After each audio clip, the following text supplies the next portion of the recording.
नमस्कार दर्शक बंधु।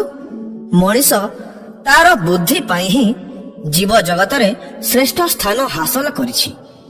सेइथिपाई कहन्ति बुद्धि बल रे जे कोनोसी असाध्य काम को मध्य सहज करी होय। आसंतु सुनिबा एमिति एक मनछुआ सुंदर कहानी। जड़े बेपारी ओ तार अलसुआ गधर कथा। चंदनपुर नामक एक ग्राम। सेही ग्राम रे जड़े साहुकार रहुथिले। से जड़े भल बेपारी थिले। तांको पाखरे एक गध थिला। सेही गध साहाଯ୍य रे साहुकार तांकर जिनिस पत्र नेबा आनिबा करंती एवं सेथिपाई से गध को बहुत भल पाउथिले एवं गधर जत्न मध्य नेउथिले। किंतु गध टिके अलसुआ थिला। गधटी भावे ताको किछि काम करिबा पाई पडु नथांता।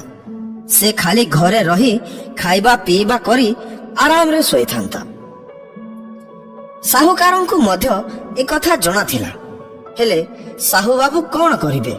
से हेउछंती बेपारी लोक। बेपार न कले घर केमिति चलिबो? आउ सेमितिरे भी गध को से बेपार पाई ही रखिछंती। से सबुदिन सकाळु गध पिठिरे जिनिस पत्र लदी पाख गां बाजार को जानती एवं बाजार रे तांको बेपार सारी घर को फेरंती। गध को दिने हेले छुट्टी मिले नहीं।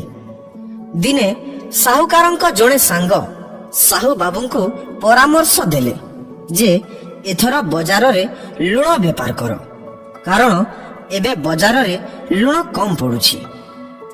एहा सुनी साहुकार संगे संगे निष्पत्ति नेले जे से एबे लुण बेपार करिवे।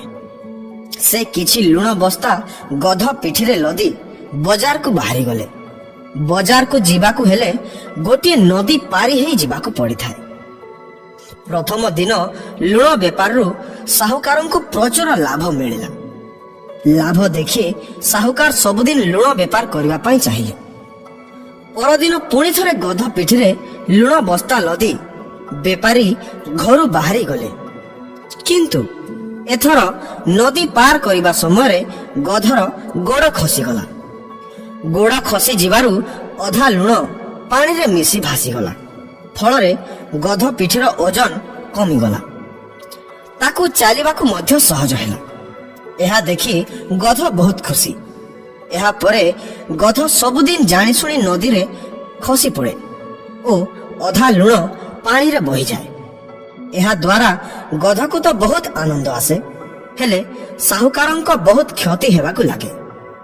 साहुकार जानी पारुथिले जे गध अलसुआ अछि ओ जानी सुनी नदी रे खसी जाउछि, हेले भी से किछि करि पारु नथिले।